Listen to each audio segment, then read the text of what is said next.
ഇവിടെ ഞാനിന്ന് വന്നിട്ട് ഡിസംബർ 10-ന് പോകുന്നതാണ് നാട്ടിൽ നിന്ന്. അപ്പോൾ വന്നിട്ടിപ്പോൾ ഒരു 4 മാസം കഴിയുന്നു. 4 മാസം കഴിയുമ്പോൾ നമുക്കൊരു ചെറിയ ചാനലൊക്കെ ഉണ്ടായിരുന്നല്ലോ പോരുമ്പോൾ. കൽക്കട്ടയിൽ നിൽക്കുമ്പോൾ ആണെങ്കിൽ അച്ഛനും മക്കളും ഇടയ്ക്ക് എനിക്കും കൂടെ വീഡിയോ ഒക്കെ ചെയ്യാൻ പറ്റുമായിരുന്നു.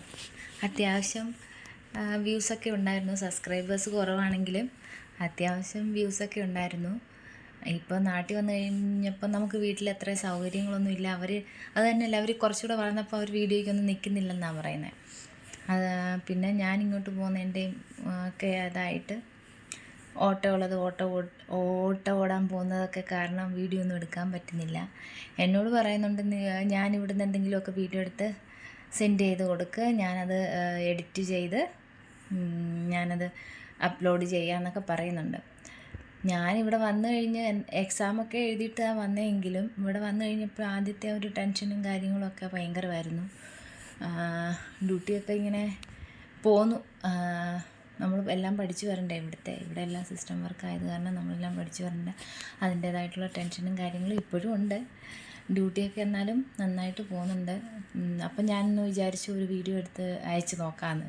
എനിക്ക് വീഡിയോ എടുക്കാൻ അറിയില്ല, ഇനിയും കയ്യിരുന്ന് അനങ്ങുന്നു, വീഡിയോ ഷേക്കാണ് എന്നൊക്കെ എനിക്കറിയാം. എങ്കിലും ഞാൻ എൻ്റെ സൈഡിൽ നിന്നൊന്ന് ശ്രമിക്കാമെന്ന് വിചാരിച്ചു. ഇന്നെനിക്ക് നൈറ്റ് ഡ്യൂട്ടിയാണ്. അപ്പം ഞാൻ വിചാരിച്ചു ഒരു വീഡിയോ അങ്ങ് എടുക്കാമെന്ന്. ചെറിയ ചെറിയ വിശേഷങ്ങളൊക്കെ ഉണ്ട്, അതൊക്കെ പറയാം. പിന്നെ എന്നാ പറയേണ്ടതെന്നൊന്നും എനിക്ക് അറിഞ്ഞുകൂടാ കേട്ടോ. വീഡിയോയിൽ ഞങ്ങളുടെ ചാനൽ ഇഷ്ടപ്പെടുന്നവർ സബ്സ്ക്രൈബ് ചെയ്യുക, ലൈക്ക് ചെയ്യുക, ഷെയർ ചെയ്യുക, ഞങ്ങളെ സപ്പോർട്ട് ചെയ്യുക. അവർ ചെറിയ രീതിയിൽ ഇപ്പോൾ വീണ്ടും വീഡിയോ ഒക്കെ എടുക്കാൻ തുടങ്ങിയിട്ടുണ്ട്. അവർ വീട്ടിൽ അത്ര സൗകര്യമില്ല, അതാണ് പുള്ളിക്കാരൻ ഒന്നുകൂടെ വീഡിയോ എടുക്കാൻ മടി. പക്ഷേ ഭയങ്കര ഇഷ്ടമാണ് വീഡിയോ എടുക്കാനും അപ്ലോഡ് ചെയ്യാനും ഒക്കെ. ഞാൻ എൻ്റെ സൈഡിൽ നിന്നും ചെറിയ ചെറിയ കാര്യങ്ങൾ ചെയ്യാമെന്ന് വിചാരിച്ചു. ഇവിടെ ഡ്യൂട്ടി 12 hours ആണെങ്കിലും ആഴ്ചയിൽ 48 hours നമുക്ക് ഡ്യൂട്ടി ഉള്ളൂ. ഇടയ്ക്കൊക്കെ ഓഫ് കിട്ടാറുണ്ട്. ഞാൻ നോക്കട്ടെ, ഇന്നൊരു കുക്കിംഗ് വീഡിയോ ആണ് ഞാൻ ചെയ്യാൻ പോകുന്നത് കേട്ടോ. എല്ലാവരും ഇഷ്ടപ്പെടുവാണെങ്കിൽ സബ്സ്ക്രൈബ് ചെയ്യാൻ മടിക്കരുതേ. അപ്പോൾ ഇതാണ് ഞങ്ങളുടെ കിച്ചൺ. ഇതാണ് ഞാനിപ്പോൾ എനിക്കറിയില്ല കയ്യിൽ നിന്ന് വെട്ടുന്നുണ്ടോ ഇല്ലയോ ഒന്നും അറിയില്ല. ഇവിടെ ആരുമില്ല, ഇന്ന് എല്ലാവരും ഡ്യൂട്ടിക്ക് പോയേക്കാണ്. അപ്പുറത്തെ റൂമിൽ ആരോ ഒരാളുണ്ട് കേട്ടോ. അപ്പം എൻ്റെ കുക്കിങ്ങിനുള്ള സാധനമൊക്കെ ഞാൻ ഇവിടെ റെഡിയാക്കുന്നതേ ഉള്ളൂ കേട്ടോ.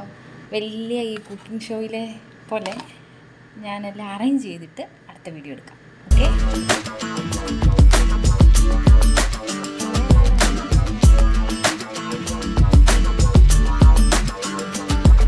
അപ്പം നമ്മളിന്നൊരു പ്രോട്ടീൻ അടങ്ങിയ തോരനാണ് ഉണ്ടാക്കാൻ പോകുന്നത് കേട്ടോ. അപ്പോൾ ചീരയും മുളപ്പിച്ച പയറും ഇട്ട് ഒരു തോരൻ ഉണ്ടാക്കാൻ പോകും. ഇത് കുഞ്ഞുങ്ങൾക്കൊക്കെ നല്ലതാട്ടോ. പക്ഷെ പറഞ്ഞിട്ട് എന്നാ കാര്യം, കുഞ്ഞുങ്ങൾ നാട്ടിലല്ലേ ഉള്ളത്, ഇവിടെ അമ്മയാണ് കഴിക്കാൻ പോണേ. കുഞ്ഞുങ്ങൾക്ക് നാട്ടിലിങ്ങനെയൊക്കെ വെച്ച് കൊടുക്കാൻ എനിക്ക് ഇഷ്ടമായിരുന്നു. അവിടെ കൽക്കട്ടയിലായിരിക്കുമ്പോൾ ഞാൻ ഇങ്ങനെയൊക്കെ വെച്ച് കൊടുക്കുമായിരുന്നു അവർക്ക്.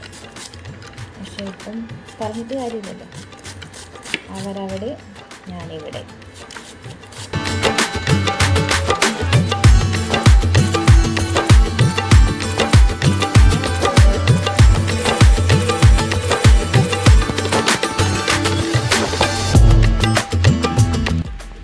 അപ്പോൾ ഞാൻ ഇവിടെ കുക്കിങ്ങിന് വേണ്ട സാധനങ്ങളൊക്കെ എടുത്ത് വെച്ച് ഇനി ഇതിപ്പോൾ അങ്ങനെ റൊട്ടേറ്റ് ചെയ്ത് കാണിക്കുന്നത്. ഒരു മിനിറ്റ് ഞാൻ കാണിക്കാം.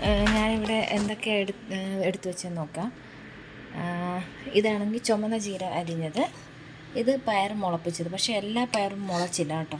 അതിൽ കുറച്ച് മുളച്ച്. എന്താണെന്ന് വെച്ചാൽ ഞാനൊരു കപ്പിനകത്തായിട്ട് വെച്ചിട്ടുണ്ട്, അതിനകത്ത് സ്ഥലം ഉണ്ടായിരുന്നില്ല. അപ്പോൾ മണ്ടയ്ക്ക് കിടന്നതെല്ലാം മുളച്ചു, അടിയിലും ഉണ്ടായിരുന്നൊന്നും മുളച്ചിട്ടില്ല.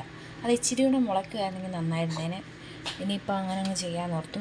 ഇതെന്ന് വെച്ചാൽ ചുവന്നുള്ളി, വെളുത്തുള്ളി, ഇഞ്ചി, പച്ചമുളക്, കറിവേപ്പില. പിന്നെ ഇത് നമുക്കിവിടെ ഇങ്ങനെയാണ് തേങ്ങ കിട്ടുന്നത് വാങ്ങാൻ. അത് സന്ധ്യ എന്നൊക്കെ എഴുതിയൊക്കെ വെച്ചേക്കുന്നുണ്ടോ. ഫ്രിഡ്ജ് നിറച്ച് ഇങ്ങനത്തെ ബോക്സ്. അപ്പോൾ അറിയത്തില്ല ആരാ വാങ്ങി വെച്ചേക്കുന്നത്. ഇങ്ങനെ എല്ലാവരും പേരെഴുതി വെക്കും. അപ്പോൾ ഞാനും പേരെഴുതി വെച്ചു. അപ്പോൾ ഈ തേങ്ങയും ഇതും കൂടെ നമുക്കിപ്പോൾ ഒന്ന് അരച്ചെടുക്കണം. ഒരു മിനിറ്റ്, ഞാനിപ്പോൾ അരച്ചുകൊണ്ട് വരാവേ. ഓക്കെ. അപ്പം നമ്മുടെ സാധനങ്ങളൊക്കെ ഇവിടെ റെഡി ആയിട്ടുണ്ട്. തോരനുള്ള ഇത് അരച്ചെടുത്തു. ഇച്ചിരി കുറച്ചേറെ അരഞ്ഞു പോയെന്ന് തോന്നുന്നു കേട്ടോ. അപ്പോൾ എല്ലാം റെഡിയാക്കി വെച്ചിരിക്കുകയാണ്. നമുക്കിപ്പോൾ സ്റ്റാർട്ട് ചെയ്യാം. ഞാനിപ്പോൾ പാൻ എടുത്ത് അടുപ്പിൽ വെച്ചിട്ടുണ്ട്. ഇതിപ്പോൾ ഞാൻ ആദ്യം എടുത്ത് ഇതൊക്കെ ഇടുന്ന കാര്യം പറഞ്ഞൊക്കെ പോയെന്ന് തോന്നുന്നു കേട്ടോ. എനിക്കറിഞ്ഞൂടാ. വീഡിയോയും കുക്കിങ്ങും കൂടെ നടക്കുന്ന കാര്യമൊന്നുമല്ല. അല്ലെങ്കിൽ പാൻ വാങ്ങിക്കണം. കുക്കിംഗ് എല്ലാം കൂടെ നടക്കത്തില്ല. നമ്മൾ ഇച്ചിരി മഞ്ഞപ്പൊടിയും കൂടി ഇട്ട് കേട്ടോ. ഞാൻ മഞ്ഞപ്പൊടി ഒന്നും ഇടാതാണ് നമ്മുടെ അതിനകത്ത് മഞ്ഞപ്പൊടിയും ജീരകവും കൂടി ഇട്ട് വേണമായിരുന്നു തേങ്ങ ചതയ്ക്കാൻ. പക്ഷെങ്കിൽ ഞാൻ ഈ വീഡിയോയുടെ ടെൻഷനിൽ അതൊക്കെ മറന്നുപോയി കേട്ടോ. എന്നിട്ട് പിന്നെ നമ്മൾ ഒരു ചെറുതായിട്ടൊന്ന് മൂക്കും ഒന്ന് കഴിയുമ്പോൾ തന്നെ നമ്മളിതിനകത്തോട്ട് ഈ അരിഞ്ഞ ചീര എടുത്തിട്ട് അങ്ങോട്ട് മനസ്സിലായോ. എന്നിട്ട് ചെറുതായിട്ട് അങ്ങോട്ട് ഇളക്കണം.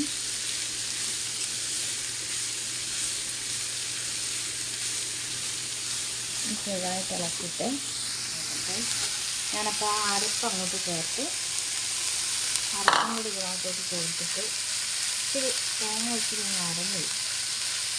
അത്രയും അരയേണ്ട ആവശ്യമില്ലായിരുന്നു. എനിക്ക് കാണാൻ പറ്റുന്നുണ്ട്. അപ്പോൾ എൻ്റെ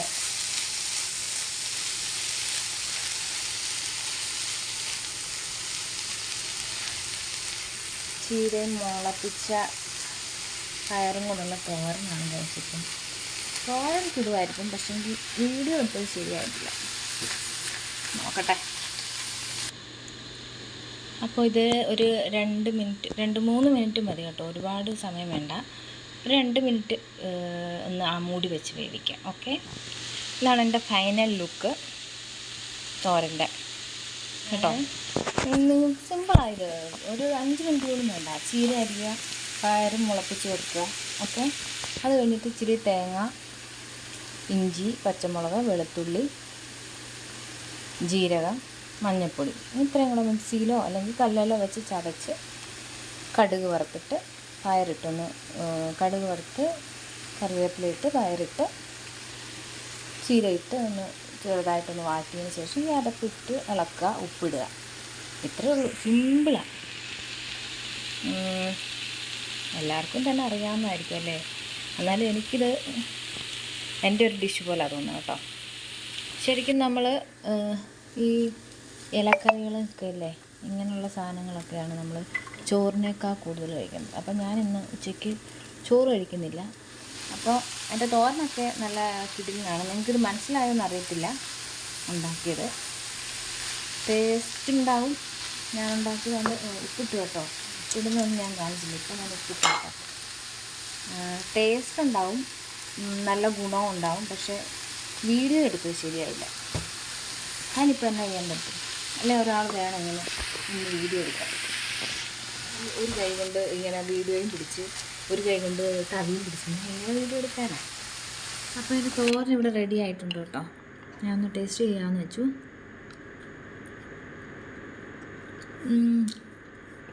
ചാവല ഉപ്പ് കൂടിപ്പോയി.